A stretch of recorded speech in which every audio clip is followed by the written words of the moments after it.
of the night.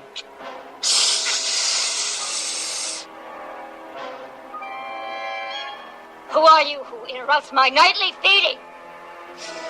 I am Peter Vincent, Vampire Killer. Welcome to Fright Night. For real. This is Now Playing's Fright Night retrospective series. Let's talk about blood, Mr. Vincent. Hosted by Brock. You know, he is insane. I do hope it's not a friend of yours. Arnie. There are no such things as vampires, fruitcake! And Stuart. Kill me before I turn into a vampire and give you a hickey! What are we going to do? What are you gonna do? Not me. Do you know how to use your lips, Charlie? Join us at NowPlayingPodcast.com each week for a new installment in this series, culminating in a week of release review of the remake of Fright Night. I've seen all of your films, and I've found them very amusing.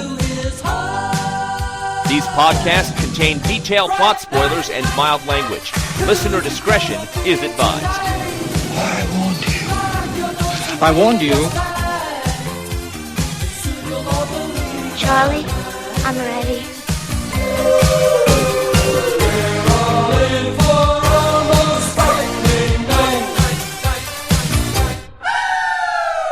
Welcome to Fright Night, starring Anton Yelchin, Colin Farrell, David Tennant, Toni Collette, Christopher Mintz-Plasse, and Imogen Poots, directed by Craig Gillespie. This is Brock, co-host of Now Playing. Stuart in LA. This is Arnie, and there will be no fighting. There will be only podcasting. So this is the remake of a movie you guys love and people have a cult favorite for, but for me it comes out of the blue, which the whole series came out of the blue. Well, I'm actually of the mind that this is the kind of reboot you ought to consider doing more often. You don't remake Psycho. You don't do the sequel to Casablanca. You don't go to the obvious, iconic movies. You go to movies that are beloved and small, but actually aren't remembered, because that way, 26 years later, a whole new audience has no idea what you're talking about. I mean, I think that's the thinking here, is that they knew they had a great little original here that you wouldn't be able to convince a new audience that doesn't like 80s movies to go watch. So that is why they're doing it. It is because it is obscure, but good, that it is the target. And it is because we're also in the midst of a whole vampire renaissance, and nothing is untouchable when it comes to that. You know, probably eyeing a Count Chocula movie at this point, right? I don't deny that. And there have been some movies that I watch, and I'm like, oh, that's a remake?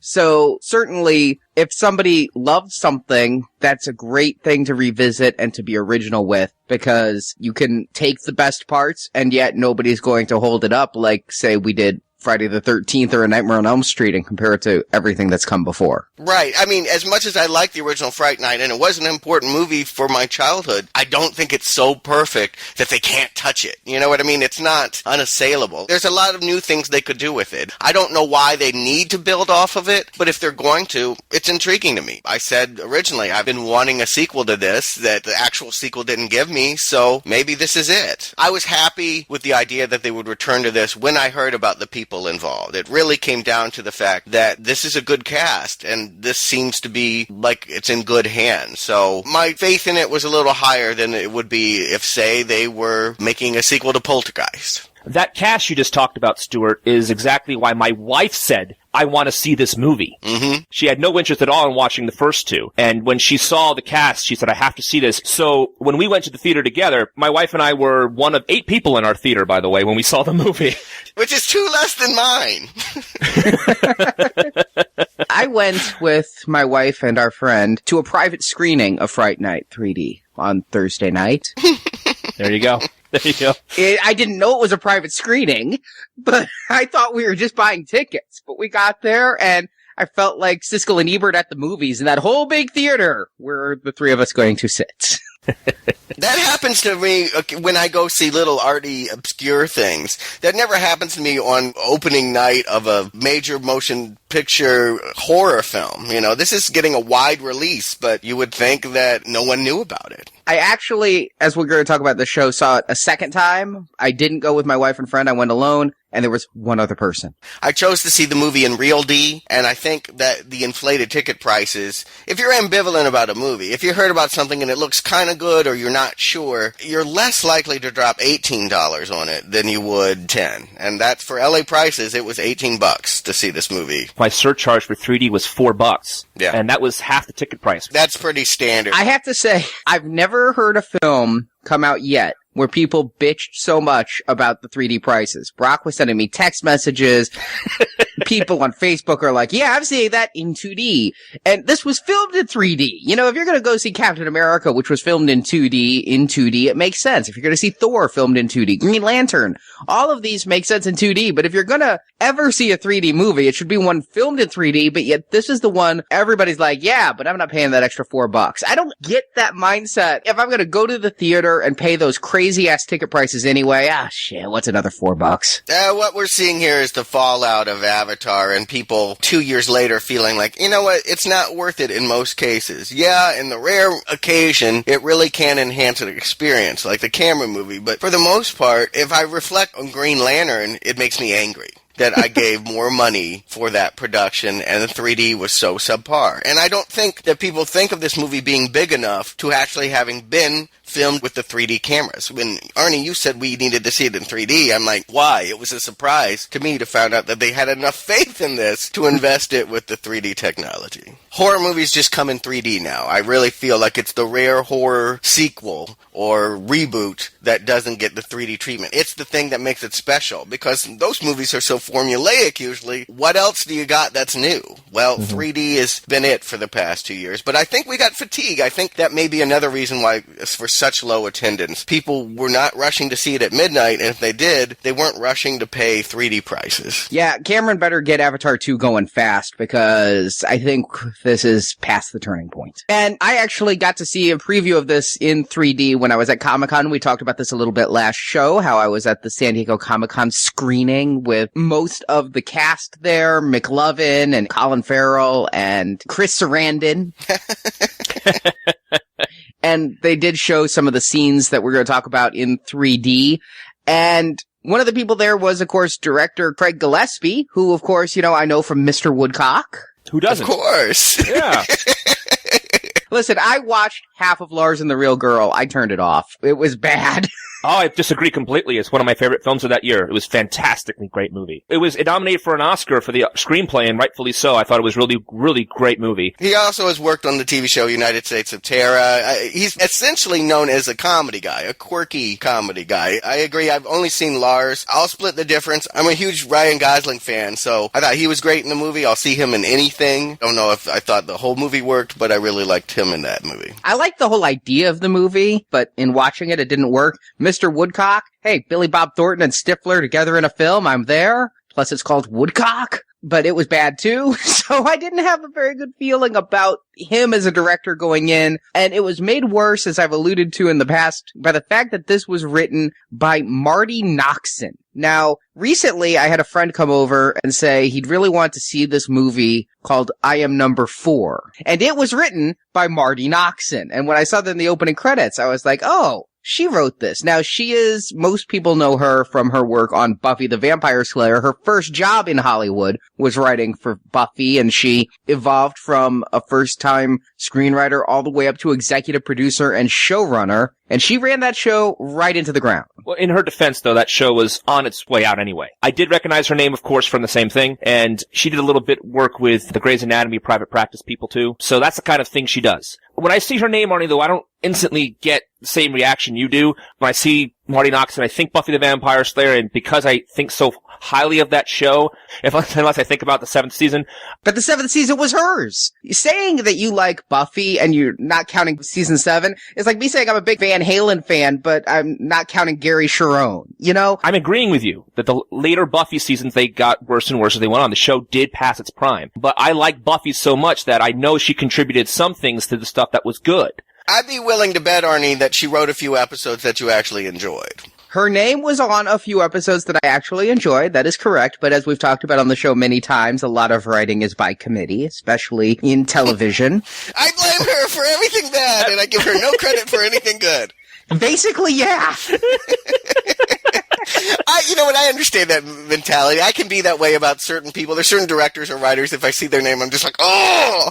Marti Noxon is not one of them. I've never seen any of her work. I've never seen this I Am Number 2. I've never seen Buffy. It was number 2. I have never seen even Mad Men, which I guess she writes for now. I don't know her work. So I assume that she got the gig because of Buffy, because they wanted someone with the sensibilities of comedy and horror to apply to a vampire story. And she's got that cred. So makes sense. We can talk about how successfully she bridged comedy and horror as we get in the movie, but she makes sense to me. It makes sense, but in my opinion, she just has no sense of pacing, plotting, is very uneven. So I was really nervous going into this because, as we've talked about, the first Fright Night I hold so near and dear. I want this Fright Night to be so good and to be a huge hit, but with these people at the helm, I hoped for the best but expected the worst. Well, let's find out what you got. Give us a plot summary. Charlie Brewster is a high school student who's finally entering his cool phase now that his zits have cleared up. Hanging out with new friends Mark and Ben and new hottie girlfriend Amy, Charlie seems to have it all, but in doing so, he's distancing himself from his geeky past and LARPing friends Ed, played by Christopher Mintz-Plasse, and Adam. But when Adam doesn't show up for school unexpectedly, Ed blackmails Charlie, threatening to put on YouTube videos of them having sword fights if Charlie doesn't help him find Adam. Searching Adam's house, Ed reveals his theory. Charlie's new neighbor Jerry, played by Colin Farrell, is a vampire and has been killing entire families in the Vegas area.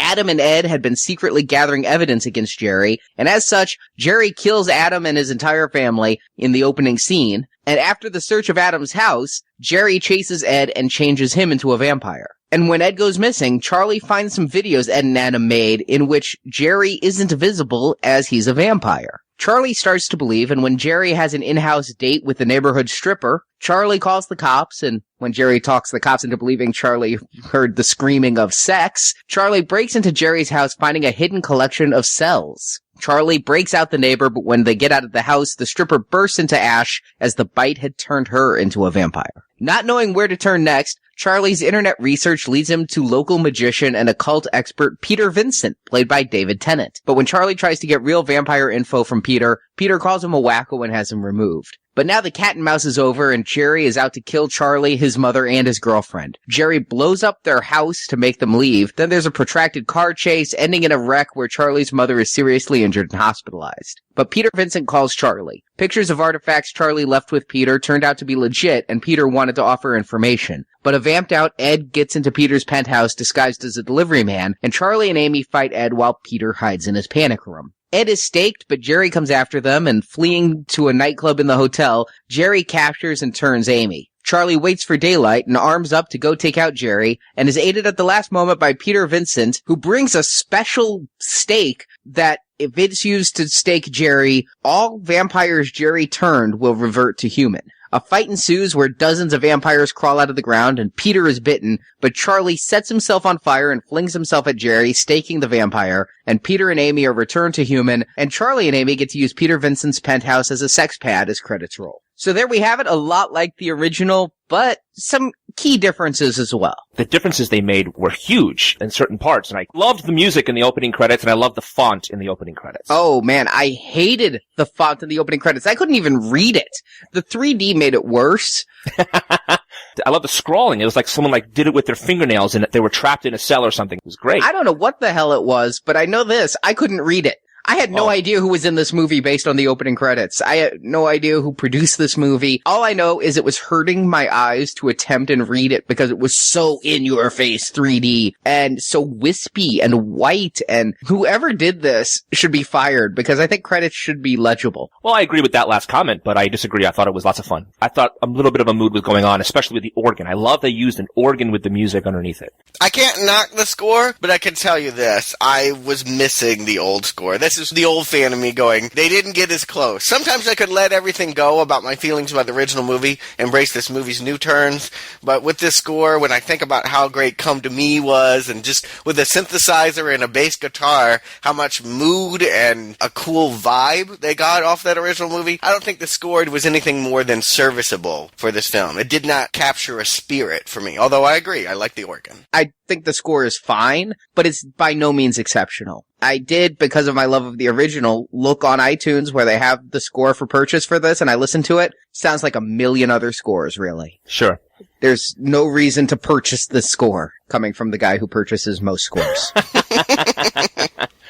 But we start also with an opening kill. The opening is great. I'm going to just put it out there right now. They trick all the Fright Night people because you come in thinking, oh, this is exactly the same thing. We're in a house. We hear teenagers making out. Peter Vincent is on the TV. They're doing the exact same thing. Well, surprise, it's not. It's an attack. We start not with a long-building mood like the original. We are right in the thick of a whole family being slaughtered by Jerry. This shocked me quite a bit. And then I realized, well, it's current audience. We got to start with a bang before we start having our character intro and build up. So I went with it. Now, to jump way far ahead, the first time I saw this film, I misremembered what we were seeing because I see this opening kill. We don't know who these characters are. At first, I'm thinking maybe that's Charlie because you don't get a clear look. They had dark hair. And when they then cut away from the death, you see bodies being dragged off, the kid's hiding under the bed with a gun. It then cuts to the neighborhood, and I'm waiting to try to see in that horrible font like 2 days earlier or something like that.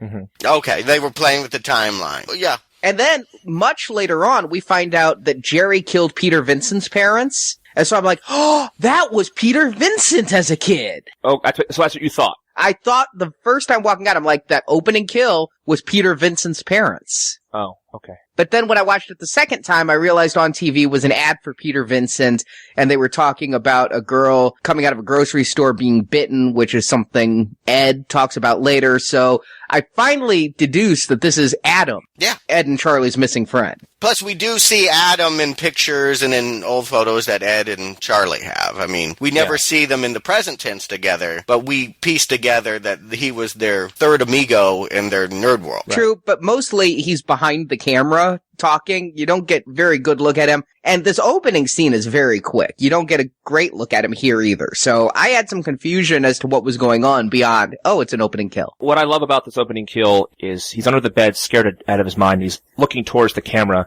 and slowly his father's body is being slid away. And I want to say, we always complain with 3D necessary. The 3D enhances that feeling. The 3D creates the depth that actually makes that moment sing even better. He's trying to put bullets in the gun, and we can see that body moving. The 3D underlines that. I put away all my gripes instantly about I didn't want to see it in 3D when I saw the scene. But then we get to the characters who we know to be returning from previous installment. Charlie, played by Anton Yelchin, who, even though his name is Charlie Brewster, because as I was trying to find more about Anton out, I watched Charlie Bartlett. But now I have this desire to call him Charlie Bartlett instead of Charlie Brewster this whole film. I like this guy. I haven't seen much from him, but, in Star Trek and in Terminator Salvation, I feel like he did a lot with very little. And I feel like in this role is better than, dare I say it, William Ragsdale. No, not better than Ragsdale. How could anybody be better than Ragsdale? I know, I'm really saying something big there, but I think he's better than William Ragsdale. And I, too, am a fan of his because of the Charlie Bartlett performance. Say what you will about the movie, but he himself in that role was quite good. He was also very good in Alpha Dog, a movie I can't recommend highly enough. Not only do I think that he is more relatable as a character and that he's doing more with his performance, I think his conflict here is a little bit more clearly defined as well. I mean, I like the fact that he is in transition, that he used to be hanging out with the uncool kids, and that now he has a shot at high school royalty in his senior year. He's got a hot girlfriend. He's quote-unquote got cool friends who are, of course, complete douches, but he's on the route, and his dilemma is, if I believe Ed and his stories of vampires, then that's going to cost me my cred in high school, so I just can't support him. And I think it makes him unlikable at first. We're not immediately drawn to him because I think we want to like Ed, but I feel like it's a more satisfying character and a more satisfying conflict than anything ever going on in the Ragsdale iteration of Charlie. I agree. Now, his douchey friends, I know both of these guys. One is the boyfriend on the sitcom Modern Family. Yes. The other one, if you don't recognize him as an actor, maybe you recognize his smile as being reminiscent of that guy from that Apes movie that opened a couple weeks ago. Yes, the Oscar host's brother. Yes, Dave Franco, who I know from TV's Scrubs, the latter not so good season. But I like both of these guys. They have good personality and they play douches really well. Oh, so too well. One could argue too well. You know, even though he's James Franco's brother, every time I saw him, he looked like a evil, douchey Zac Efron. Like, and he already looked vampire. Like, there's something about his smile that's like bearing fangs anyway. Like, even before he gets turned, I'm like, he creeped me out. When he smiles, I see his brother in him. You see the family resemblance. But yeah, even on Scrubs, he was a likable douche. And so when I saw him playing kind of a similar role here, only not so likable, I easily went with it. Sure. They're the devils on Charlie's shoulders that kind of tell him, you're lucky to even be holding on to Amy. Don't you dare go anywhere near this nerd or we'll disown you. And we need to hate them in order to like Charlie. I think it works for that reason. But God, I hated these guys. And what's funny is it's bringing back so many other movies like Can't Buy Me Love, The New Guy, all these movies about geeks that become cool. And I'm getting that all in 5 minutes here. Yeah. I had the same note. Can't Buy Me Love was in my head for the first part of this movie with these two guys. And I thought that was a really great way to get us to know Charlie quickly. And also, not necessarily like Ed completely. You understand both people's points of views, but what Ed does to Charlie to get his way, blackmailing him, it necessarily doesn't make him a great guy. And it was really kind of nice that these guys both have flaws and they're not perfect people. But you look at Christopher Mintz-Plasse and you look at Poots and I know where I'd go. Well, and he wants the poots.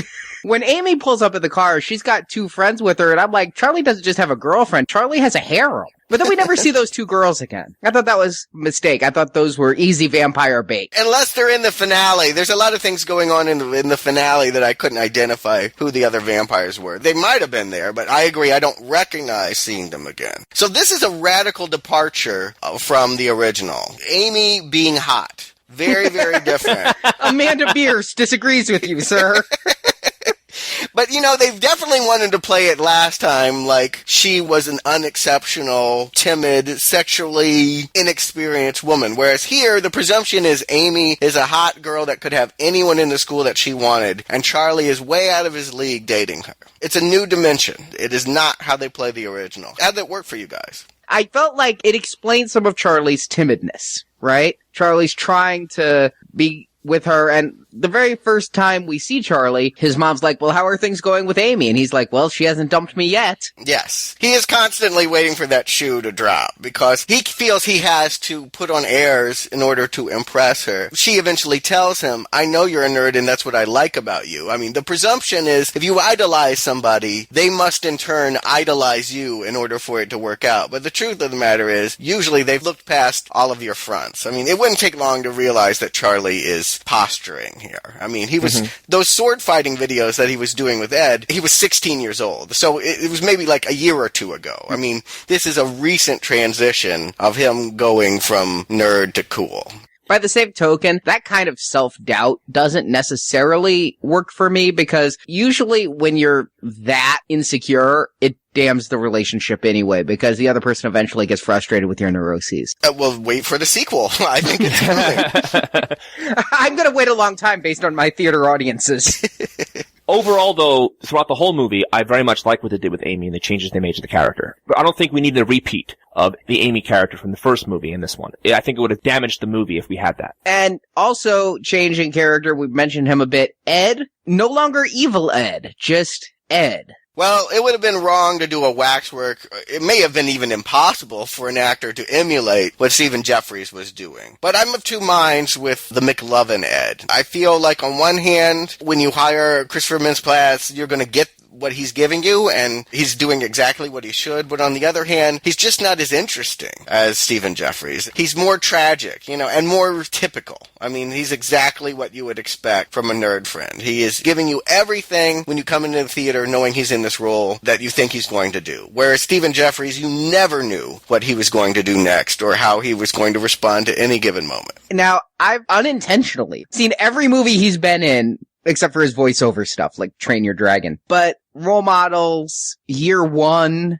I'm not saying I'm seeing good movies here, but what I kind of hoped for was something different with him, because we talked in our Kick-Ass podcast, Stuart, about how he was McLovin, but he was a different type of McLovin. Here it seemed like he was just back at old McLovin phase. Yeah. When I went into this, I was hoping that we get a little bit more of him in role models. And I'm glad you brought that up, Arnie, because in role models, he was playing a lot of the stuff we know he plays. But there was a heart to it, and there was a sadness to it. And considering what we know about the character of Ed, I was hoping he'd bring that a little bit more. I agree with both of you. I think that he was exactly right casting for this. But then again, we don't get a lot of him in this movie anyway. So it might have been just the right notes for the role that they've actually written for this character. I disagree with you, Brock. I think this was miscasting because I've been to sci-fi cons, Comic-Con and all that, and I've seen the McLovins there. I've been to horror cons. If you wanted the Ed type character, the horror guy, it was different. It's a different type of demo, and it's a different stereotype that they could have really played up and still been geeky, but been more freaky instead of just nerdy the way they went. I like McLovin in movies.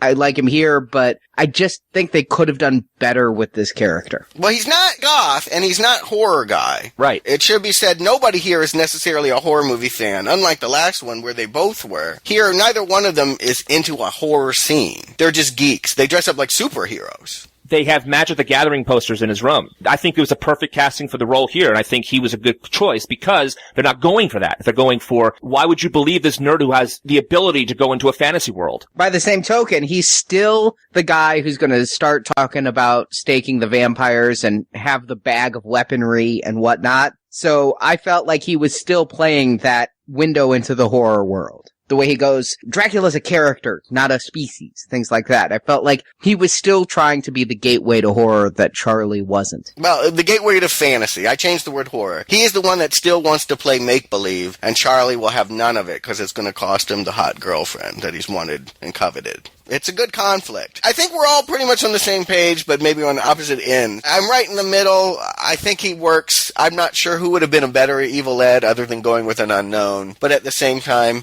I can't not think about the old movie and miss what they did. And to that, I would go ahead and say, if you're changing things about Fright Night, and this setup is very, very different, do we even need an Evil Ed here? Is this character functional to the story? I would say no. I could have lived without Ed, because essentially, he's taken out of the movie pretty early. He's here to set up the idea that Jerry's a vampire. He's the one that tells Charlie he's a vampire, which is very different than the last one. Last time it was a rear window scenario where he happened to be peeping on his neighbor, and lo and behold, out come the fangs. Here, everything is delivered to him by this geeky friend he'll have nothing to do with. And then shortly thereafter, Ed's bitten. This bothered me a lot the first time. It's like, where's the discovery? Where's the first act of this film? Did it feel like we were just jumping straight into act 2? Because we start with the opening kill, and 10 minutes later, Ed's all like, your neighbor's a vampire, and you have to go kill him because he's already killed our friend. It felt like there wasn't enough setup, there wasn't enough discovery. It was just instant bam and instant Ed gone. I liked having Ed back because I got a huge smile when he says, you're so cool, Brewster. But beyond that, yeah, the way it goes down and as little as he's in it, it almost feels redundant to have Adam and Ed. Well, actually, I'm going to disagree with both of you. I think some of what you guys may be saying here is because you love the first movie and know the first movie so much. From where I'm sitting, just being new to the series, I think having Ed introduce this and then having Charlie discover that Ed was right afterwards and having that whole thing we already talked about how he wants to be the cool kid now and he's trying to disassociate himself with his fantasy past. To have him come back around because he discovers once Ed is missing, all this kind of stuff, that's where you get the development from. I agree with you both. I have a note here saying to myself about why did they kill Ed so early? And then I realized you don't need him. Let me be clear. I agree with you. I like the way that this is set up, but then my problem becomes when Ed is taken out, he's gone from this movie for like an hour. And when he comes back, I'm not sure they couldn't have done a better way of doing what Ed did and setting up that conflict. You're right, with Adam or with somebody else. It just seems like a waste of an Ed. That's all I'm saying. I also really missed the energy that McLovin brought because he has some funny lines about tying Stretch Armstrong around your balls and whatnot. That was not funny. It was not funny. We're going to talk about the comedy in this movie, and I'm going to largely say it doesn't work. I hated it. Was too close to home, Stuart? I still want my stretch back, Stuart. Maybe that's the problem. But I would not want my stretch back if my friend did that. You can keep that. Thank you. Ugh. And I also like and I'm so pissed you think I read Twilight. I mean, I liked his lines. I liked his energy because honestly, Charlie is a bit of a dour character. He's so insecure the whole movie and he's always reactive. And he never gets much like what William Ragsdale, I feel like Anton Yelchin has like the least written part here. He has the least to do. Well, he has the most to change. He does become a very active character in the end, but I like that about Charlie. I like the fact that he's surrounded by these colorful types. It is much like the last one. He is the least interesting person on screen usually because everyone else around him is so big and broad. But I think you need someone like that, and I think he's relatable. He may be dour, and we may want him to be more active, but I never felt like I couldn't identify with his plight. I agree with that. He was never unlikable. He just is necessarily bland. They really increased the mom's role here and talk about a bigger presence. Toni Collette's mom is pretty big and almost tries like sometimes to be her son's friend almost. Did you guys think the mom needed to have such a bigger role in this movie? First of all, isn't she a bit young to be Charlie's mom? I felt like they were way too close in age. If they were going with real life ages, she would have had to have him when she was 17. Okay. Which is possible. It's possible, but I liked that they modernized her. You know, the last mom was interested in Jerry as a eligible bachelor next door. Mm-hmm. Also, I liked that she was a realtor. Best product placement ever, all those Century 21 signs. Well, didn't you know that they're going to use them as a stake eventually in the movie? We knew, and they knew that we knew. We just didn't know when they were going to do it. That said, she's also, like Ed, a character that is given a little bit to do and then is taken out and not really seen again. That's my problem. I like Toni Collette. I always think she brings something really cool in any movie that she's in. I was happy to see her here. I think it's relatable that kids today see their parents more as, older siblings than they do as authority figures, and it's just a different relationship now. It is like she's a big sis and he kind of looks out for her. All of that really works. My problem is, much like the original movie, is once they're done with her, they're really done with her. She lies in a bed, they put a crucifix up, and we really don't see her until one of the last scenes in the movie. She does not have any role in the climax, and that seems like a mistake if she's going to be in some of these action moments. But she doesn't have much of a role in the movie at all. I think having Toni Collette in this was great, but you don't need Toni Collette for this role. I don't think the mom was needed all that much. If you want to take her out of the equation completely, I don't remember one thing she does here that's necessary. She doesn't even invite Jerry in. She's not playing up the flirting thing with Jerry next door, as you said. The other neighbor does that. So no, but she is. When we're introduced to Jerry, all the women are swooning. They want Jerry, and she's not immune to it. I liked it because when she gets called out on it by Charlie, she's like, I'm not that kind of woman. I think she actually has a funny little bit where she gets called out and she's like, no, that's not me. I wouldn't just invite him in. I feel like if you get someone like Toni Collette for this role, she deserves to have a full arc. And for half the movie, she's explainable and understandable here. But when they dump her, I'm mad because I feel like, you got Toni Collette here. Let's do something. Let's improve upon the original. Let's give her a full storyline. Let's not just jettison her from the action once we're into the horror part. I gotta say though, I feel like this movie is somewhat compromised. I feel like there's big chunks missing from this movie. I said it already. I feel like the first act is gone. And there might have been a lot more to do with Ed and Toni Collette before Ed was bitten. I'm not quite sure where, but this movie, it just decides that it can't spend any time really introing us to the characters. We've got to have the deaths. It's funny because I found myself in a very weird predicament with this movie because I'm usually the one who, when we watch films from the 70s, I'm like, this is too goddamn slow. And you guys are like, well, you have to let it build. You have to let it build. But then I like the builds of 80s and 90s movies, but it seems like in the evolutionary chart, the build I like is now gone. It's too slow for current generation audiences. They can't have any character development. It's just bam, kill, bam, kill, bam, kill. And so I think that from what I've read, Steven Spielberg came into the editing room on this and was like, all right, we're going to change this. We're going to change this. We're going to change this and really speed things along. We don't need scenes of people drinking coffee discussing if there can be vampires. That's a direct quote from Marti Noxon that Spielberg put in. So I wonder if there's more and we just weren't allowed to see it. I absolutely disagree with you. I think they gave us plenty of what we need as it goes. I think it's very economical in the way it does it. That's the problem. It was too economical for me. And the first time I saw the film, I actually was sitting there like, I wanted a more slow build. I wanted a little bit more horror. I wanted something more than just Ed going, he's a vampire. I wanted more reveal there. But that's because I love this first movie. The reason I went back is because I don't know that I was fair to this the first time. The first time I watched this movie, I only watched it as Fright Night. And the second time I watched this movie, I put the notepad away and turned the comparisons down and just tried to watch it for what it is. And for what it is, it kind of works, but I still feel like the first half hour of this film moves too quickly and I would have liked more build. It just doesn't create atmosphere. For here, what's dramatically different and changes everything, it's not the pacing, it's not the characterization and all of that. It's the fact that they have removed the Hitchcockian quality of, I think I just saw my neighbor suck the blood of someone else from their neck.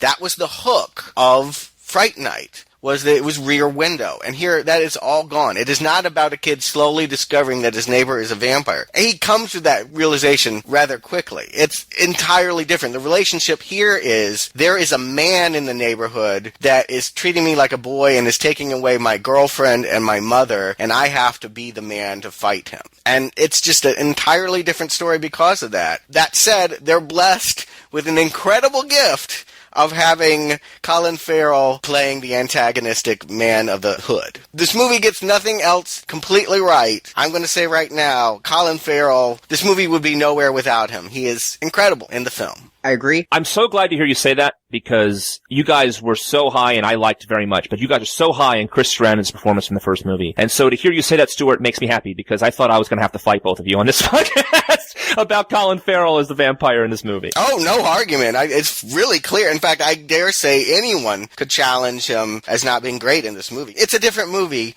but I'll go ahead and say it. I enjoy watching him more than Chris Sarandon. I just think that he is maybe the best vampire I've seen in several decades. He is great in this. I always like Colin Farrell, even if I don't like the movies he's in. We're going to be talking about Daredevil in a few weeks, Stuart, and we'll get to see what I consider another great Colin Farrell performance. And here, he chews up the screen and he chews up the apples. And it's a different kind of performance, though, and I think it's great that they differentiated it. If he was doing the exact same kind of stuff that Chris Sarandon was doing, he's doing a little bit here and there, but if he's doing the exact same performance, I'm not sure this would have worked for this movie. What he did for the tone of this movie was phenomenal. And I love that scene later on when he talks to Charlie, etc. There are certain scenes in this that he shines, and there are other scenes where he's just there, and when he walks, that skulk. Everything he's doing, it works for me. I don't know. I can't say every scene works for me. There are certain scenes, like when he's getting the beer from Charlie, but I just can't figure out what he's trying to play there. What are you talking about? That's like the best scene in the whole movie. Is when he's staring down him and is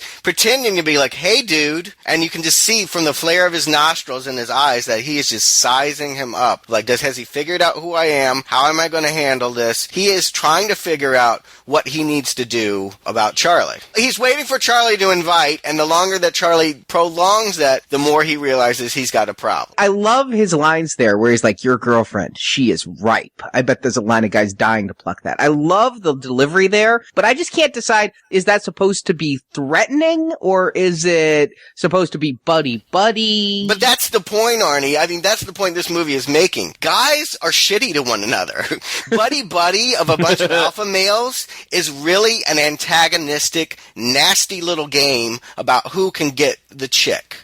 And that's what this is. He's coming off like a friend in a very old school alpha male way, and it is threatening. Of course it's threatening. Charlie's trying to play the game. They have a great bit of business about him wearing basketball shoes, but he doesn't actually play basketball. It takes a real man to wear puce. Yeah, and Colin Farrell is like, yeah, anytime you want to play a pickup game, I'm game. Well, Charlie doesn't know sports. He's a nerd, but he liked the shoes, you know, and that's the kind of character. You talk about not having character-defining moments. That was a very character-defining moment. I like that exchange, and Colin Farrell gets it. He is old-school macho man. You know, like sit down after I've had my woman with a beer and watch TV. He's blue-collar. Hell, he wears a wife beater, you know, which I want to underline the fact that T-shirt was given that name for the style of man that would beat his wife and wear it. I mean, that he is old school man. Charlie is a very new school, modern guy, and that's the clash here. Charlie's friends with his mother. Colin just wants to bang women and suck their blood. And that's part of the conflict about what's the proper way to be a man here. I mean, that's the underlying tension between Charlie and Jerry. I liked the little exchange in the eye acting and both actors in that scene as well. Mm-hmm. So what was being said and what wasn't being said. Talk about character relationships being built. That entire scene did that. Yeah, there's no need to sprout any fangs. This is the most brutal fight in the whole movie, right here. I enjoyed the scene. I had question marks around it. I liked how Charlie is testing the boundaries of how far in can he even reach. I liked all of that. But I think Colin Farrell did wonderful in this film. The man, though, has obviously never done any actual blue-collar hard labor, as we see when he grabs the shovel and starts digging the yard. If you dig much of a yard like that, you're gonna have a bad back real quick. He's a vampire! He's a vampire. He's got super strength. I wrote it up as that. Yeah, he can do things that nobody else can. He does throw people around like the ragdolls, so he doesn't flex his muscles, but he definitely has brutal strength if he wants to. Also, vampires have the ability to find a gas line instantly. He could smell it out? I don't know. Well, he's been working underground. He knows where, It is true. He has, and I like that quality about his house. The last time, in the original Fright Night, his house is very much a haunted house, with Gothic, Victorian paintings of women of long ago. I like the unfinished part of it. I like the fact that when we get into his secret lair, he doesn't put on airs. It's like all this unfinished doors, and there's something very creepy about the secret component of his house in the basement and all of that. I really was working for me. And on a larger point, I like where they've set this movie. I really like this sort of anonymous, every house looks the same, tract housing Las Vegas suburbs. Las Vegas is one of the cities hit hardest by the housing market collapse. I mean, they can't fill those homes. They expanded, and it is just filled with these kinds of empty, desolate communities. If I were a vampire looking for anonymity, this is the perfect place to hide. Also, his schedule is explained away very easily, which is also very smart. Mm-hmm. Las Vegas lights up at night. The only thing I don't get, and I didn't get it in the first one either, is why would you move in anywhere and then start attacking your neighbors? I feel like that's a mistake. He's preying on all these school kids. I'm like, no, get tourists, because those are the ones that people won't be able to track down to your house. If you breed off your community, eventually, no matter how anonymous and forgotten the suburbia has been, eventually what meager police force there is will figure you out, and you will be busted and have to move. But that seemed like a short game, and he needed to be playing the long game. In the first one, though, he wasn't killing neighbors, he was killing hookers. That's true. He only targeted Charlie after he realized it was going to be a problem for him to keep doing the call girls and escorts. You're right. Here, I don't understand why he gives a shit about Charlie, though, because he's killing entire families, and he's building this army they reveal later on. So, really, he could have just waited around. He didn't need to make it a big hunt, a big chase, right? He didn't need to blow up Charlie's house. He could just, again, like you say, play the long game, and he'd get Charlie eventually. I agree. He shows his hand really early once he decides to attack Toni Collette and Charlie and all of that. That feels like it does come out of almost nowhere. But I think if he realized that he could be attacked during the day, and this was happening right next door, it takes a while to get there. They take what is essentially the first part of the original movie and push it more towards the middle by giving us Doris, the go-go dancer / stripper. Because all good strippers are named Doris. Yes. The vampire's name is Jerry, Arnie. It works perfectly for this. But Colin Farrell is attacking Charlie, but he's there under the presumption of borrowing a sixer of beer. The beer is for Doris and him. That's what we find out. And when they finally get to the rear window homage, Charlie already knows he's a vampire, and it's kind of wasted on the moment. But we see Jerry seduce Doris, and then there's a scream. What I didn't like about this scene, and perhaps it was necessary if we're calling it Fright Night to have the scene where Amy and Charlie are about to have sex, but Charlie's too distracted by the vampire. But it didn't play for me because of the new Charlie-Amy dynamic here. I didn't see either why Charlie just couldn't put that away for half hour and have this beautiful woman coming on to him right there. I think you can make time away from the window there, Charlie, in this situation to help this girl out with her needs. The same kind of pull away from the girl didn't make a lot of sense here. Wait, you're saying that he should have taken the time to have sex when he knew that his neighbor was about to be murdered? Yeah. I think that might give you some performance anxiety. I mean, the pull away from the sex wasn't as strong because he already knew the answers and stuff. He wasn't suspicious, right? So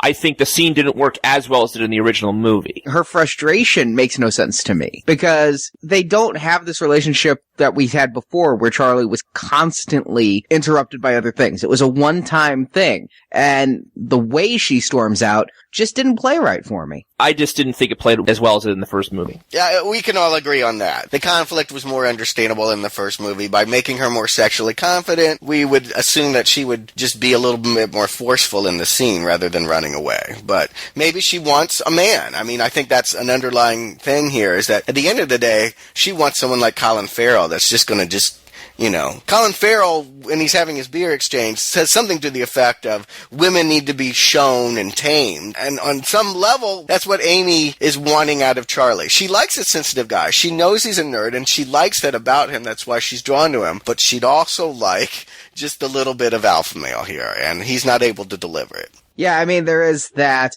it's up to you to look out for them, you up for that guy kind of bit. And, I mean, to me, that's just setting up that Charlie has to be the hero, that Amy's not going to take care of herself, and Charlie's mom's not going to take care of herself. Charlie has to be the one. Well, it wouldn't be satisfying if they did what they did in Fright Night 2 and had Amy doing all of the sleuthing and saving. I mean, we can all agree we want Charlie to step up, right? Yeah. Yeah. But, you know what? It's far more of a partnership here, I felt. At least for the middle part. Which is a modern sensibility. You know, a female screenwriter, she's probably conscious of those things. She doesn't want to write another damsel in distress scenario. And she comes from Buffy, for Christ's sake. Right. So let's talk about the scene when he goes into the house. Love it. Charlie breaks into the house using his convenient iPhone how to pick a lock app. I love that. Loved it. And also he continues the modern sensibilities of the character by taking pictures with his iPhone of all the stuff he sees around the house, which is really kind of smart as well. So I like the modern stuff they do there. I was really confused, though, on how when Jerry finally comes back when he's snooping, how Jerry doesn't bust him right away, but then we see what happens later in the scene. So I was a little confused for that for a while. There was a moment where Colin Farrell stops and sniffs, and I'm like, all right, he smells Charlie. He knows Charlie's there, and he's just gonna fuck with Charlie. It's the cat and mouse. He may even know that he's watching when he's taking Doris. We know this much. Colin Farrell always knows more than what he's letting on. You know, he talks on the surface about all things, but in those eyes, you can see the brooding. You can see the plotting in him. You can see the evil behind those eyes. And yeah, he knows something is up. We don't know how much he knows, but he allows situations to unfold and only responds when he feels necessary. He wants Charlie to try to rescue Doris because it's going to scare the shit out of him when he steps into the sunlight. It was a good surprise. It was. But first of all, when we see Jerry biting Doris and Charlie's watching, part of me's thinking, come on, Charlie, you got to try to save her, right? You got to do something to try to save her life, even if it means you're going to reveal yourself. And he just stands there, and I kind of turned against the character for a moment, but then Doris makes the shh motion with her finger, and I'm like, oh, that makes the moment a lot more tender, is now she wants Charlie to stay there and she wants him to escape even at her own life. I loved that moment. Yeah, it was. It was really affecting the fact that she knew there was nothing she could do for herself anymore. And you know what? I think there's another element here. On some level, she was enjoying it. I mean, that moment is as erotic as when Sarandon is with Amy at the fireplace. I mean, he really is taming her as he is claiming he wants to do. I took it a totally different way. I didn't think she was enjoying being bitten, but earlier we see the neighbor flirting with Charlie. I feel like she's sacrificing herself because maybe she was into Charlie a little bit. Is this the scene when we see Colin Farrell has to get himself amped up for it before he can bite her? Like he has to I don't know what he's trying to do, almost like coughing up a hairball kind of thing, but he was like changing a little bit or moving his jaw around or something before he bites her. Is it this scene or later in the movie? Well, in this scene, we get to see a little bit of the visual CGI transformation of his jaw, and I like that they kept the look, the big jaw, big teeth look of the Fright Night vampires. Obviously, it looked a lot better with CGI than it did with some thick makeup, but... Sure. But I liked how he had to get himself ready to do this sort of thing. Mm-hmm. I thought it was a great little moment. Because later on in the scene, when Charlie's trying to escape with her, you know he knows what's going on the whole time, and then we get the reveal at the end he does, and it's just so much fun. So we put all the elements together. He's doing all of this for the sake of Charlie. There's a couple of things that I like that they brought back about vampirism, which is something always classical vampire to me, but we don't see much anymore. And the first is, the bites don't always kill. You know, usually anymore, True Blood, all these things, when you bite somebody, you end up ripping their aortas out and they bleed out and they're dead when you eat them. The other thing is that if you bite somebody just once, then they become a vampire, which is something that zombies have kind of taken over. And now it's either the 3 bites or in so much, it's like you have to do this mutual blood-sucking thing, a turning ritual, something like that. So I liked that 1 bite and the stripper was a vampire. Yes, I agree with that. I feel like this movie, on one hand, it's piggybacking on Twilight. It knows that it got a green light only because everything vampire is getting a green light these days. But I think it really is sometimes overtly stating that it's trying to get back to the idea that vampires are sexual monsters. You know, not that they're romantics, not that they're, you know, characters from Wuthering Heights. You know, they throw the Wuthering Heights novel in there and talks about it's great because that's why they're together. They're well aware of what's influencing the genre right now, and I think they'd like to get back to what the original Fright Night was doing of, let's just make it scary. Let's make this guy a threat. Let's not have it be about vampires being sensitive souls who want to be with you, but they just can't. They're pigs. They're loudish, abusive pigs that hypnotize you with their sexual magnetism, but aren't people you want to be with. You want to be with Charlie, you don't want to be with Jerry. I think that's good. I like the way that they're staking their claim to the way that the original movie did it. When he runs out of the house and Jerry lets them and the ashing comes, this I thought was a great use of 3D. Every time the vampire explodes, it's in your face and remarkable. Yeah. I just liked the moment, period. I thought it was awesome that she disappeared like that. None of us expected that to happen. I expected it to happen. I expected there to be a reaction to sunlight. I didn't expect her to explode. Correct. I expected there to be a sun problem. Right, yeah. I did not. I didn't think she'd get away. Let me put it that way. But we didn't anticipate that moment. The explosion is the right way to play it. This is a bigger, more action-y Fright Night, so just do it big. I gotta also just say, ashing does well in 3D. I remember one of the great things about Avatar in 3D was when the tree falls and all the debris is flying around, all that particulate in the air. There's something about that that looks really, really good. It works here, too. Every time one of the vampires is ashed in 3D, it's just, you want to reach out and touch it. I recommend to all 3D filmmakers, find a reason to have snow or ash or embers in all of your movies because it looks really cool in 3D. What isn't so great about the 3D, since we're talking about it, I gotta say, they use smoke and darkness sometimes to set a mood. A lot of this movie they've wisely filmed at the time that the sun has gone down, but there's still light out. So there's kind of a blue tint of the evening that works for a lot of it. But when they get into night in the darkness of the house, I actually had a thing where it looked blurry. Oh, that is a big problem with all 3D is blurriness. And yeah, especially during one of the upcoming scenes, the car chase, I could hardly see anything. And it's known that perhaps my AMC theater is one of those cheap asses. They actually turn down the brightness to...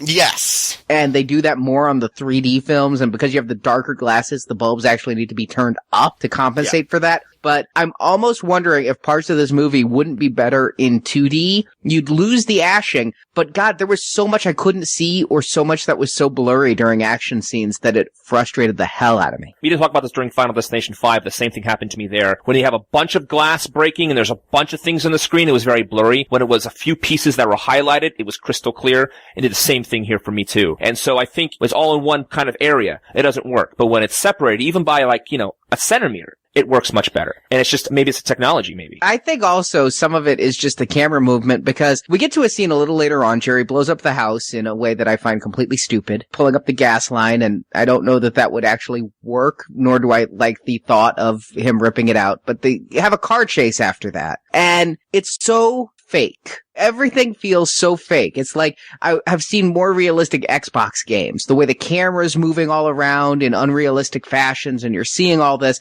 And that's where the blur was terrible for me, was during all of this fakey camera work. That's too bad that you didn't enjoy that scene because that car scene is awesome. I want to say that I liked the camera movement in the scene, but it looked completely fake to me. I thought the car wasn't moving and the camera was moving. I agree. It looked like rear projection. I did not believe that the car was on the road. No. I feel like I'm more forgiving than you guys about that kind of thing. It's a movie. It isn't real. I agree. It does not look like it would if we were really in that car. That said, the way they're moving the camera, I'm not going to give this movie full props. They're stealing from 2 movies that recently did this. There was a remake of Let the Right One In called Let Me In, where they had an incredible car chase. They did something very, very similar. And this is awesome. also almost beat for beat taken from a movie called Children of Men. Similar one-take, 6-minute-long car chase scene. They do it much better there. But I like this. I always like these kind of car chases where they can actually move around the car and create the realism of things impacting you. When Chris Sarandon's car hits their car and the airbags deploy, that was great. Come on. But I couldn't enjoy it. I liked the concept, but maybe it was the 3D,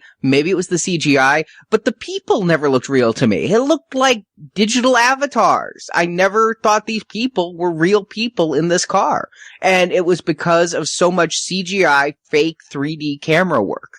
And the blur and everything else, I was sucked so out of the scene. I understand it's not real, but it just looked like I was watching How to Tame Your Dragon or something else that was pure CGI. When the hand comes up through the floor, that completely worked for me. Mm-hmm. When the airbags pop, that worked for me. Yeah. But when you had the angle from where the hand was and all looking down at the hand, those three heads, they look like they weren't even in there. I see what you're seeing, Stuart, because I liked a lot of it too. But I'm seeing exactly what Arnie sees too. So there were parts of it that completely worked, but parts of it that didn't. And if every time you see the windows on the sides of the car, it completely reminds you that they're on a stage because of the way it's done. So elements certainly did work, but elements certainly did not. It's the least successful version. I do urge people to go check out Let Me In and Children of Men to see it done even better. But I like it. I guess what I'm saying is I have a soft spot for movies that attempt this kind of car chase. A lot of car chases leave me cold, but ones that try to utilize long takes and moving the camera as opposed to quick cuts and rapid fire editing, I dig it. And so, yes, is it a little bit hokey? And yes, does the CGI show its seams? Absolutely. It's not perfect, but I like this scene. And I admit that the house blowing up was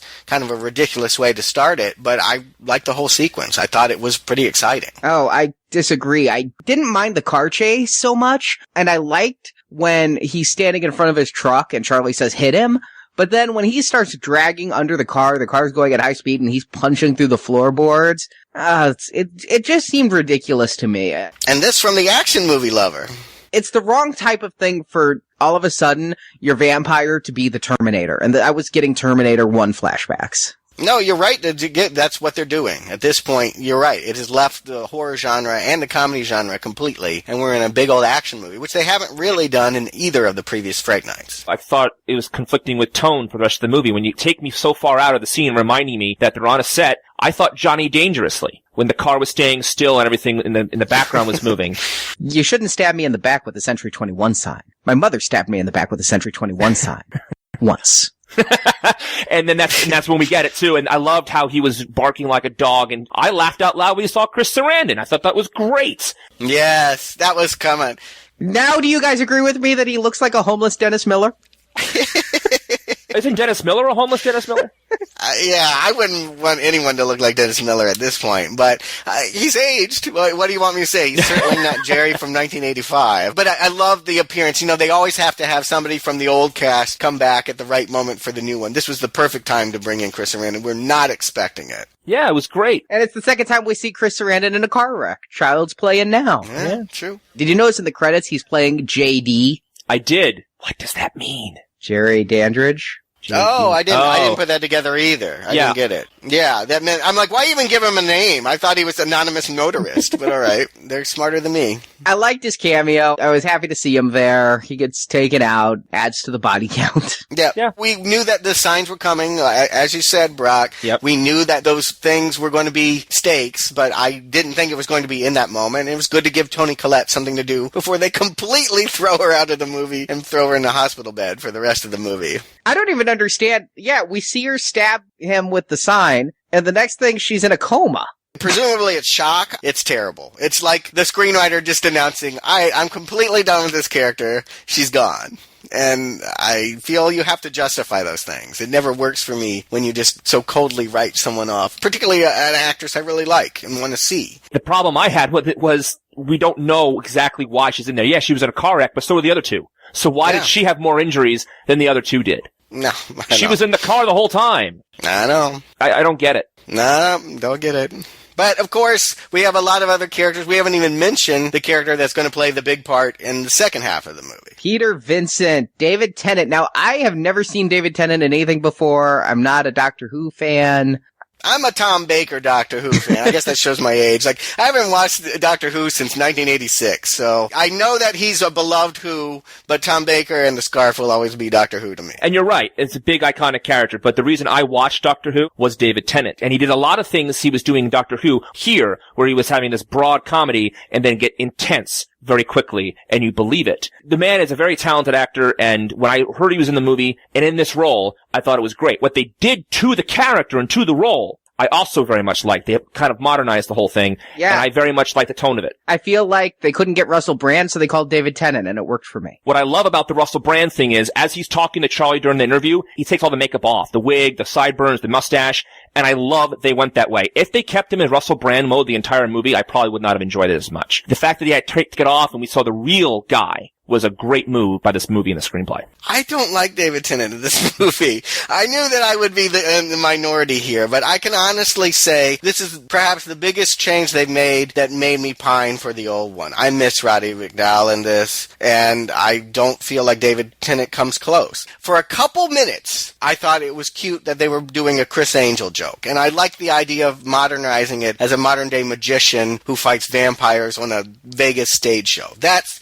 very clever. But a little of this guy goes a long way, and I gotta say, every time Tennant came on screen, I was checking out. It's why when you did your quote at the beginning, Arnie, I had no idea what you were doing. I ignored David Tennant in this movie. I didn't find him funny at all. And here's what's funny to me is, I thought Colin Farrell was a very good vampire. I can't say he ever outshone what Chris Sarandon did to me, but this Peter Vincent, I think, is a much better character, especially for nowadays, than what Roddy McDowall did in the first one. This is the first character I feel was an upgrade. All right, to be fair, they could not do what they did in the original. There are no more late-night horror hosts on TV. That is not relatable. No teens are watching horror movies late at night and seeing Elvira or Svengoolie or any of those people. Gilbert Gottfried. They're gone. So they had to do something different. And if you're that close to Vegas, why not do Lampoon Vegas? But if you're going to have a character that a teen idolizes, it's got to be this guy. It can't be Joe Bob Briggs. Yeah.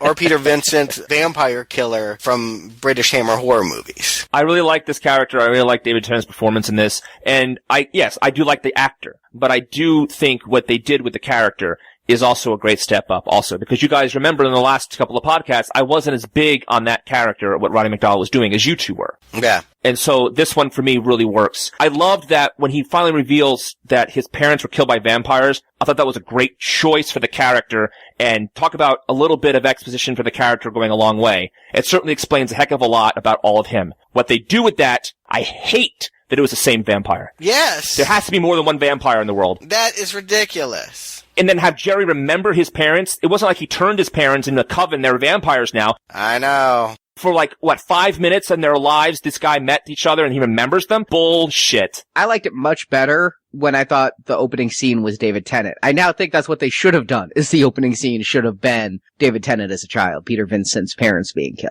I don't know what else to say. I grew tired of David Tennant really rapidly. I found him really funny. In about 5 minutes, I was done, and I wanted something else, and I felt like he kept doing it. And you're right, maybe it's just a matter of taste. You could say the exact same thing about Roddy McDowall, but I enjoyed that a lot more. Here, it wasn't working for me, and so, yeah, the backstory, all of it felt contrived, and I couldn't understand why this guy would even help out. I mean, there's something about the pictures that he takes that convinces him, that the memorabilia connection, but it felt very tenuous that a big-time Las Vegas magician would even give this kid the time of day. Well, that's why the connection is there with his parents. See, that's why I think it works better than Roddy McDowall. Roddy McDowall was a movie star. It was a Three Amigos scenario. Here, he has a personal connection to it because his own parents were killed, and so the way he deals with it is by learning everything he can, so if in case it happens to him again, he quote-unquote will be prepared. As we see, he's just a chicken shit. But it's a nice, more organic way to get him involved. To have him be the exact same vampire is eye-rollingly stupid. Yeah. I didn't hate this, but I didn't like it. This part of the movie, in fact, I was less into. Anytime David Tennant was on screen, I was less into it. Wow, and my problem is I don't think they used him enough. I think that they introduced him too late, and then during the first attack, he just runs into the panic room and does nothing. And so when he becomes part of the final act, which we knew was coming because it's a remake and we saw the original, it doesn't feel organic to me.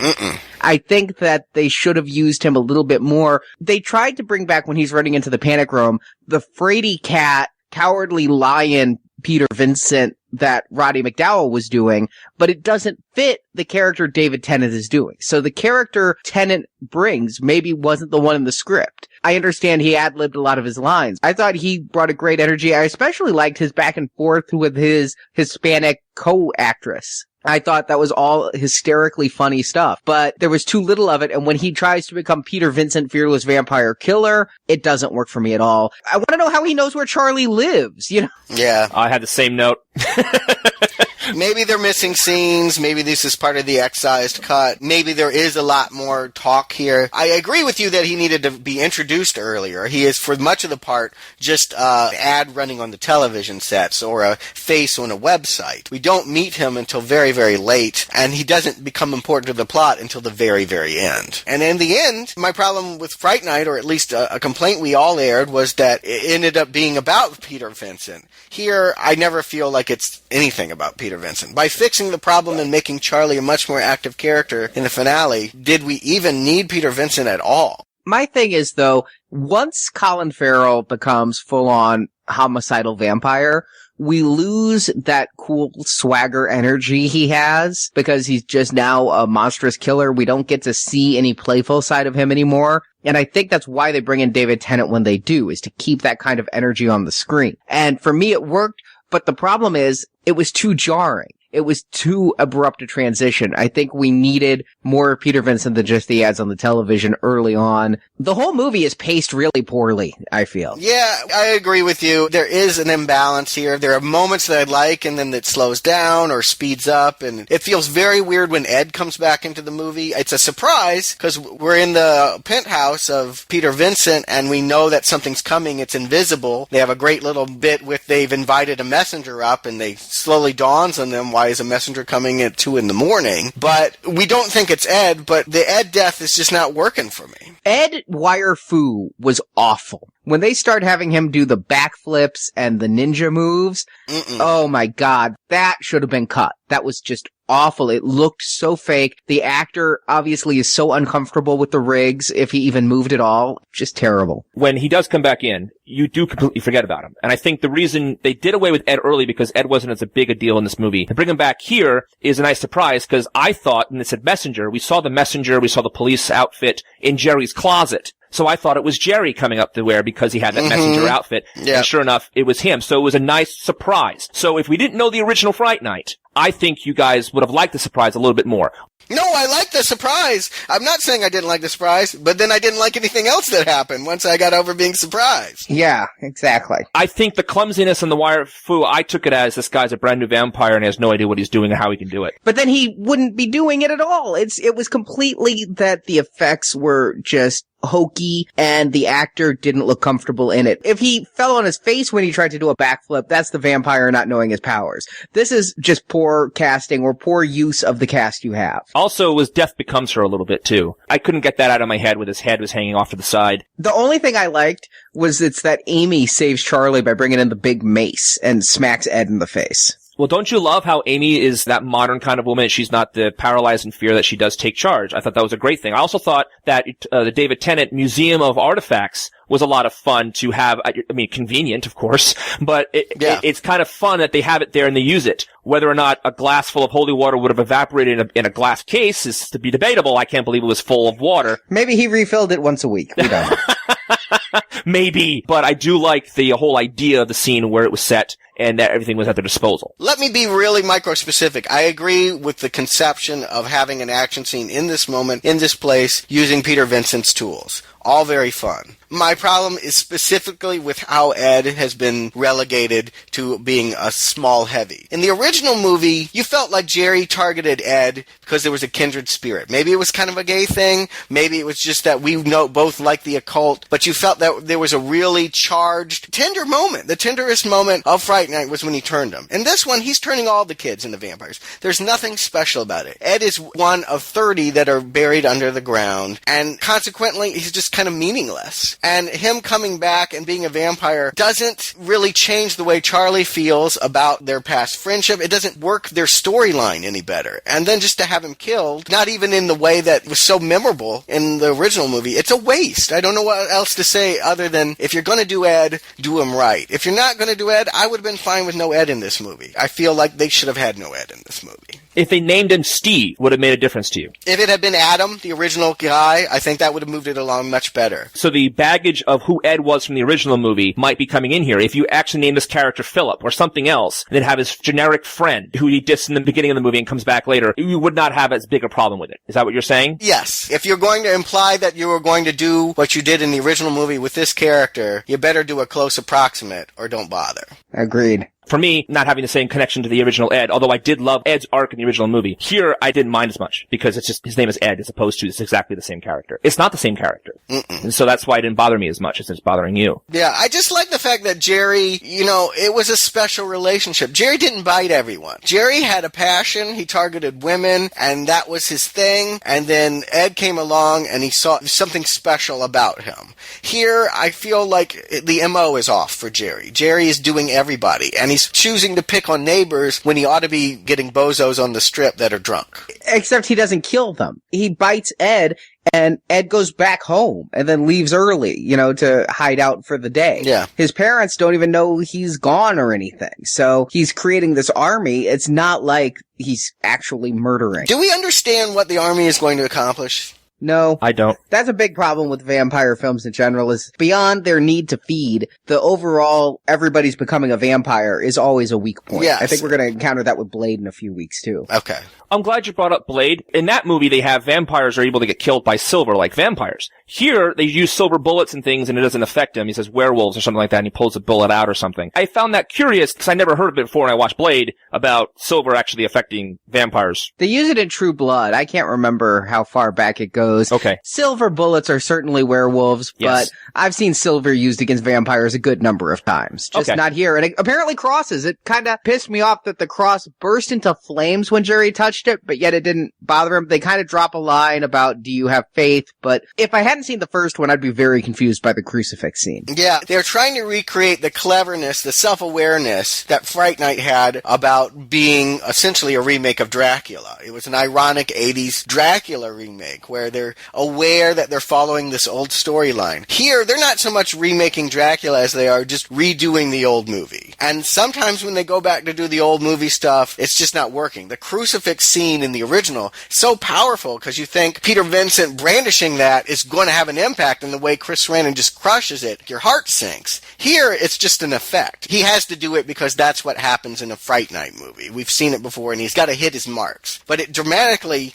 didn't make any sense. And there are a couple moments like that where I feel like they're just doing the old movie because they know they have to. The cross, when he grabs it and he bursts into flames, contradicts what he's saying. He says you have to have faith for that to work or some variation of that. But when he grabs it, he bursts into flames. That means it does work. Yeah, like I said, they're just doing it because they know that was a memorable moment from the original and we have to redo all the memorable moments. The memorable moment from the first one is when Peter Vincent finds his faith and it starts to work, which they never do here, thus it never pays off. Yes, it is a problem of the writing that sometimes they're just doing it to doing it, and they want to be clever. I don't like the comedy in this movie. I feel like a lot of the jokes, including the Stretch Armstrong masturbation joke you guys seem to dig, were not funny. It was not even on the level of Scream, where the cleverness and self-awareness was having a laugh as they were being killed. Here, I felt most of the jokes were very bad. My thinking on the jokes were that they were funny, but they didn't apply to the movie. They could have been in anything. Was Buffy written this way? No. They had a lot of pop culture references and things like that, but when you have like the fucking eBay joke, it's a good example of what you're talking about,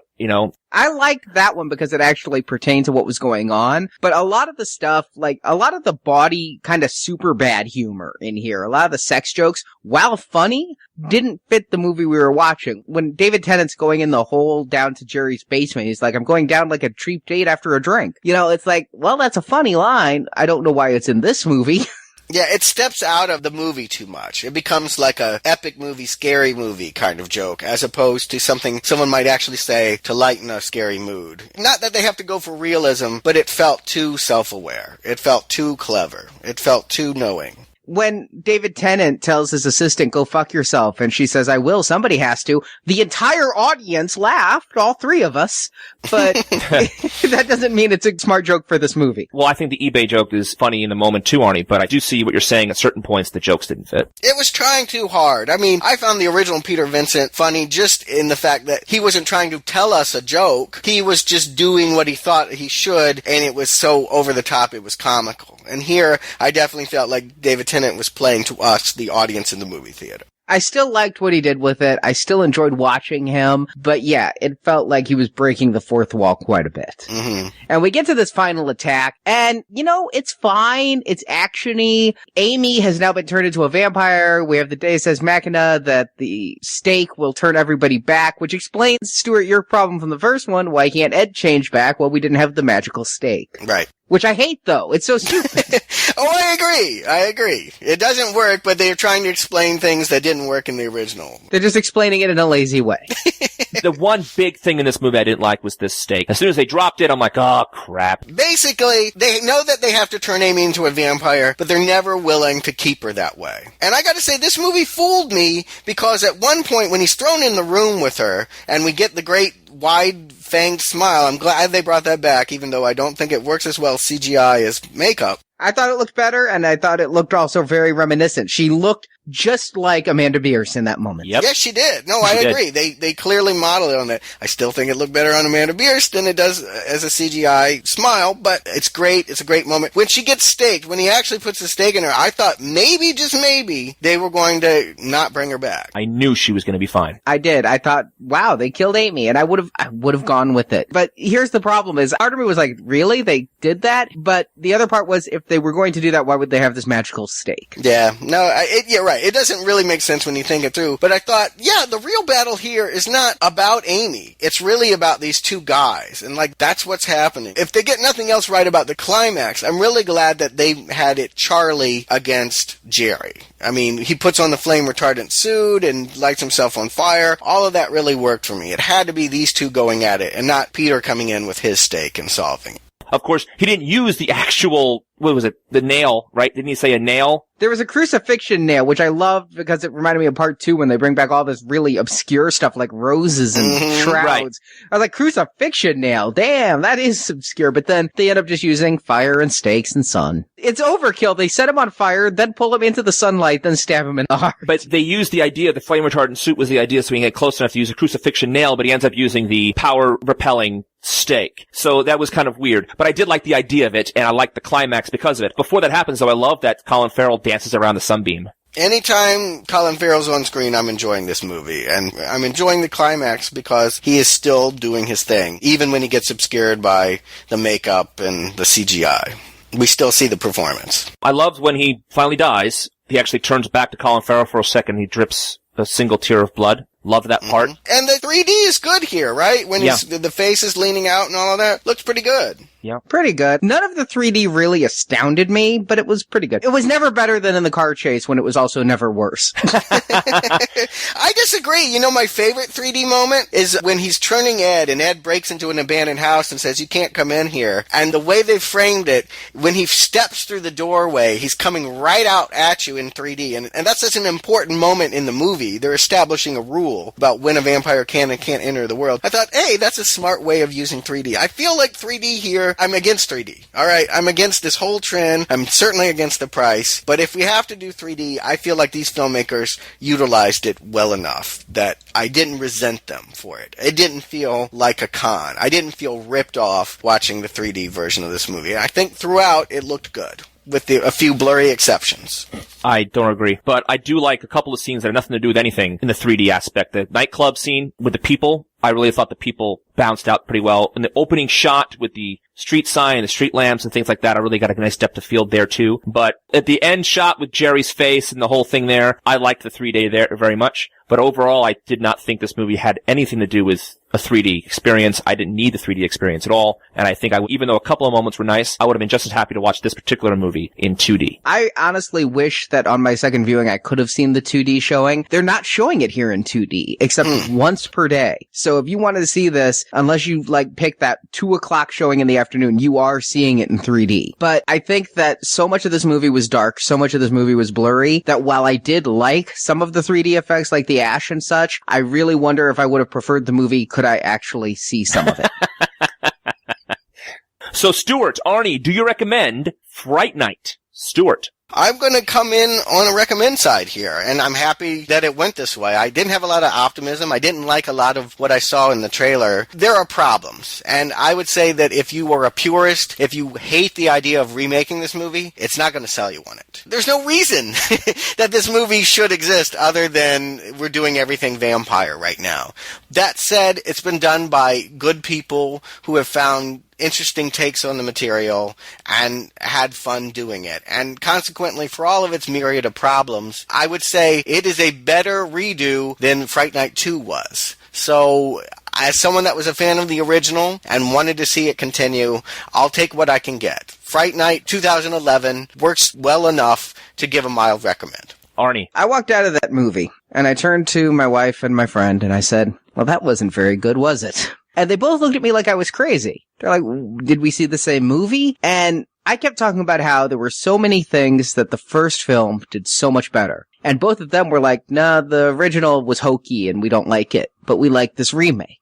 And I sat there and I'm like, what did they see that I didn't? And this actually made me go back to see this movie a second time. Because the first time, I watched it only through the glasses of a Fright Night fan. And I think the first movie is far superior. And perhaps it's nostalgia. To me, I think it had better characters, better character development, better pacing. Here, seeing it a second time and trying to put away all thoughts of the original and just look at this for what it is. You know, the film ends with a song, and I'm going to quote it. The film has 99 problems, but being fun ain't one. I like this movie. It's a fun movie. It's flawed. It's got a lot of problems with it, but I'll give it a weak recommend. It's not bad. It's entertaining. It's a diversion, but a lot of problems, mostly with the script and the pacing and the character. Yeah, a lot of problems. There's no aftertaste. I won't go back to this 26 years from now to relive the experience like we did with the original Fright Night. But if you're undiscerning, and the more undiscerning you can be about it not living up to your childhood favorite, I don't see how you could not get some fun out of it. I agree. And honestly, I would think what tips the scale for me in terms of favor is David Tennant and Colin Farrell's performances. I halfway agree with you. They make it fun. Without those two, I think this movie's problems would be far more fatal. Because there's a lot of stupidity and a lot of shortcuts in this film. And I think that there's some poor workmanship behind it. But their characters, some of their ad-libs, they're fun to watch on screen. So, weak recommend. I'm going to give it a more solid recommend than you two. I had a very good time with this movie, and I thought the characters were good. I see all the problems, but for me it worked more because I didn't have the baggage, I think, that you guys brought into it. And I was able to take it what it was given. I know the original enough, because I recently watched it, to see the similarities. But at the same time, I understand that they are really taking a similar story and making a new movie out of it. And that's the kind of remakes I kind of prefer instead of a straight remake. So this one really did a lot of good things for me. But yes, it's flawed, but I had a really good time. Sure, it could have been tighter, could have been better, but it's a recommend from me. And go check it out. 3 recommends. Not bad. Hey, not bad for a remake. I bet you people that don't like 80s stuff are going to like this much more. And sadly, they're just not going to get an opportunity to see it. This movie is going to remain niche because apparently it's flopping at the box office. Yeah. Right. They wanted to claim that vampires are scary, and people are still like, nope, I'm waiting for Breaking Dawn. I want True Blood. I don't want your version of vampires. So they're just going against the grain and losing the argument. But I'd certainly rather watch a sequel to this than anything that's going on right now with Twilight or True Blood or any of that Vampire Diaries. Well, I hope you don't feel that way about the next retrospective, because, you know, how many more days till Halloween? Let's keep up the horror. Let's do some more vampires, but we gotta keep the Marvel train moving too, so let's do Blade. Oh, okay. Wesley Snipes as a Black Buffy? I like Wesley Snipes sometimes, but I haven't seen one of these. I would be totally cold to this. We'll see. UI and Jacob will be doing that, and then Also, in just a couple weeks to keep the horror going, we're going to give all the details closer to the time, but Brock, Stuart, and I will be doing our fall donation drive series with The Exorcist. Yes. I am looking forward to this. There are 4 Exorcist movies, plus one. There was, of course, the original classic, the Linda Blair freaky sequel, the George C. Scott third one, and then 2 versions of the prequel. That we'll be doing all 5 as a donation podcast, much like we did Jaws. Beyond that, we'll also have an extra donation series for The Thing. There's a new version of the classic outer space shape-shifting monster movie. That's coming as well. I saw the trailer for it before Fright Night. Is it in 3D, the new Thing? No. Okay, so no cool snowflakes for you. No snowflakes. But I'll be happy to keep my $4. We got Daredevil, we got Elektra, Hannibal Lecter's on the way. We got a lot of stuff. Yep, there's nothing more horrifying than Daredevil and Elektra. Yes.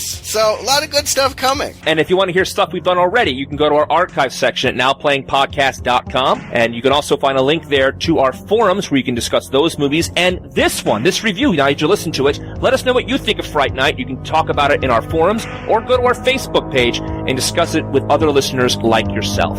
So that concludes the Fright Night retrospective, guys. Yeah, I gotta go. I have some sluts to go fuck. You're so cool, Arnie. See ya soon. You're out of time, Mr. Daniel. Thank you for listening to the Now Playing Fright Night retrospective series. If only there'd been a few more of you, perhaps my ratings would have been higher. Come back to NowPlayingPodcast.com each week as we review another installment in the Fright Night series, leading up to a week of release review of the Fright Night remake. I thought I'd let the vampires rest for a little while. Right, Charlie?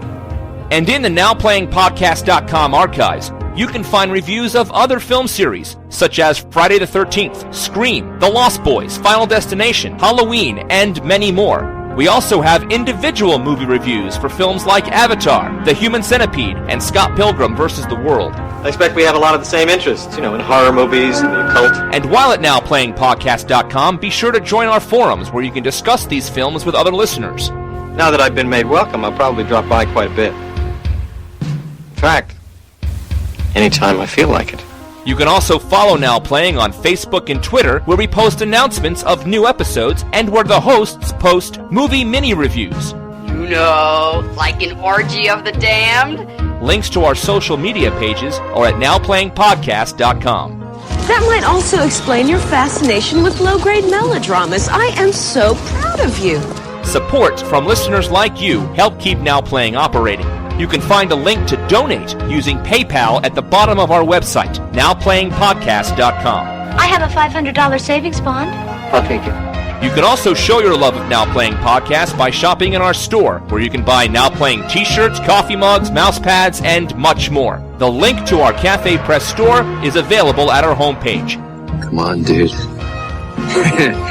It's party time. The Now Playing Fright Night retrospective series is edited by Arnie. You might amuse yourself some other way. Bowling, perhaps. Bowling? Now Playing is not affiliated with DreamWorks or Columbia Pictures, and no infringement is intended. I mean, you're gonna need all the help you can get, right?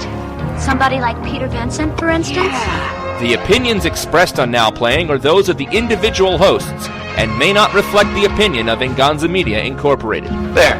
Satisfied? Oh, totally. And you're finally convinced I'm not a vampire either, right? Yes. Well, I'm glad that's so. Now Playing is a Venganza Media production, copyright 2011, all rights reserved. We're all through for today. You could say that again, partner.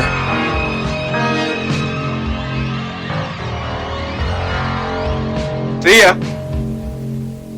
Soon.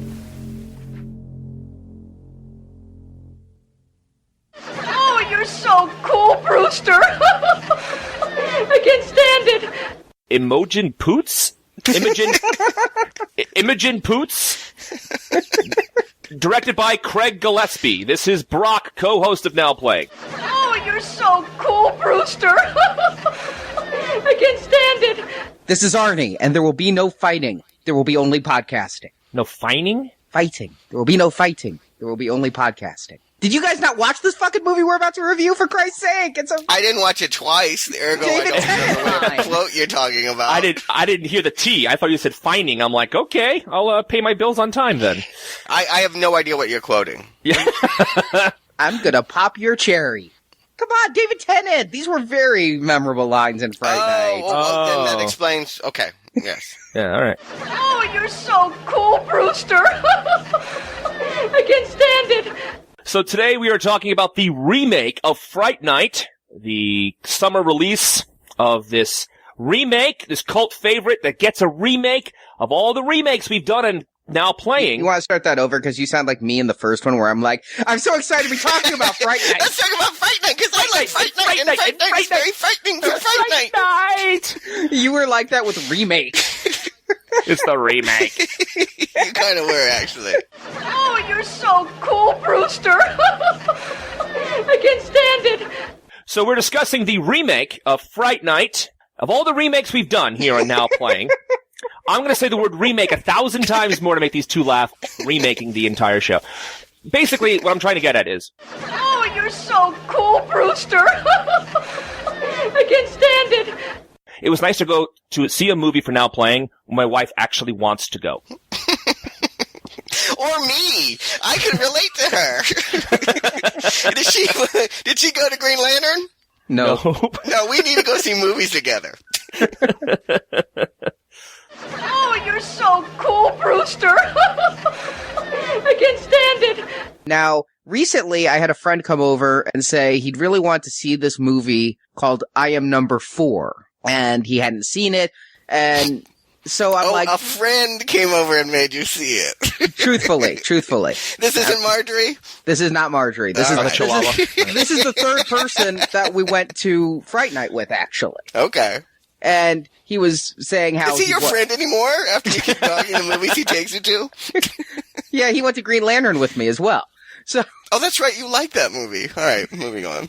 But... Oh, you're so cool, Brewster. I can't stand it. Played by Imogen Poots. Just don't say it. Imogen Gay Poots. That is her full name. Wow. Really? Her parents hated her. Wow. Did. She's lucky she's hot. She's lucky that people would procreate with Poots.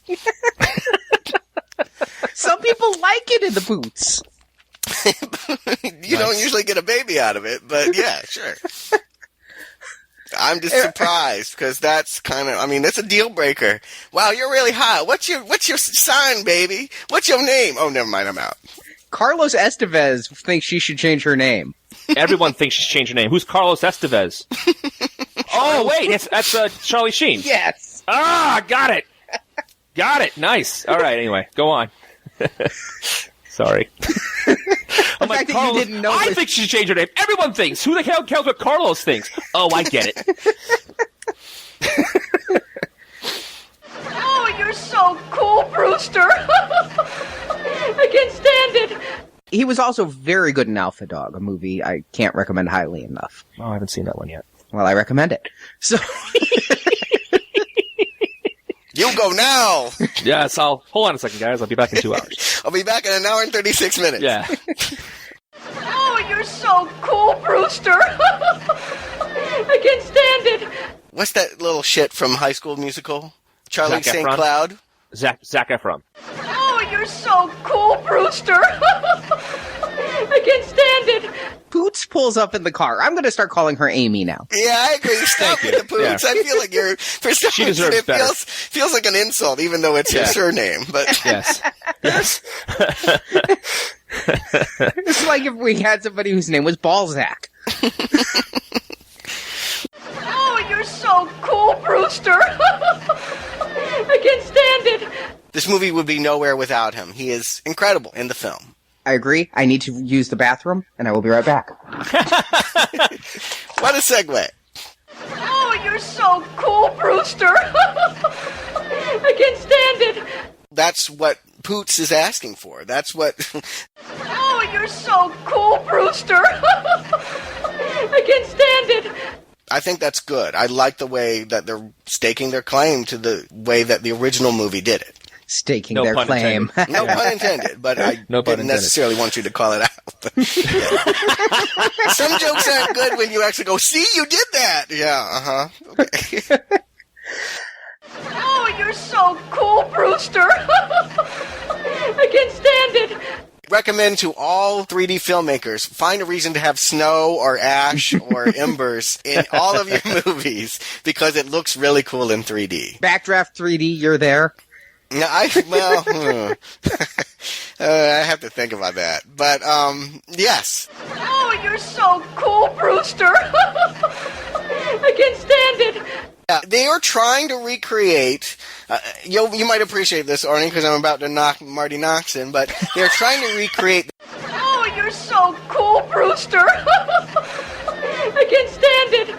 There's no proof it's going to work. It's just a legend. You know, it's kind of like a He-Man episode. I thought that was a myth, and it turned out to be real. Same kind of thing here. This steak actually works you got from eBay that helps vampire... come on. If that kind of thing actually exists, don't you think a vampire would keep that someplace where no one else could get it? You can't outbid the famous magician. But you can break into his house, kill him, and steal it. You're a vampire. You can't break into his house unless you're invited. Oh, that's a good point. But that's a good point, Arnie. I stand corrected. You're absolutely right. You're right. Oh, you're so cool, Brewster. I can't stand it. Because here they have... Hold on one second. Unfortunately, my phone is ringing. Yes, we know. Yes. Hold on a second, please. I can't believe I'm getting a phone call. Who would want to talk to you? No, my wife's not. Usually when this happens during recordings, my wife picks the phone up quickly because she's aware, but she's not home. Oh, fucking A. It's your mother. Give me a call. Why do you never call me anymore? Mom, I told you I'm recording tonight, okay? Get out of my utility center. So what was I talking about? Because it was a good point. Oh, you're so cool, Brewster. I can't stand it.